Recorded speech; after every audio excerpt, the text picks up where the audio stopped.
everyone, welcome back to another episode of Login Helps. In today's video, I'm going to guide you through how to redeem your eBay gift card. Keep watching the video till the end in order to learn how, and subscribe to our channel by hitting the subscribe button. Press the notification bell icon so that YouTube will notify you whenever we post a new video. In order to redeem your eBay gift card, click open your web browser first, go to ebay.com and make sure you're signed into your account. Once you're signed in order to redeem your gift card, you'll need to make a purchase first. Go and click on any item that you'd like to purchase. Let me go ahead and click on any item in order to show you as an example. Once you click on any item, you'll need to go ahead and click on the Buy It Now option, or if you'd like to make more purchases, simply add to cart and continue exploring.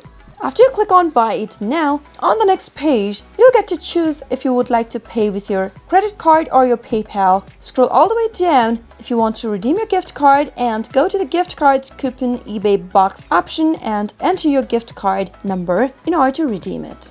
Finally, after you're done, click on Apply and you'll be able to redeem a gift card on eBay. I hope you found the video to be helpful. If you did, go ahead and give us a thumbs up. Comment down below in the comment box if you have a question or a feedback for us. I'll soon be back with more tutorial episodes. Goodbye till then.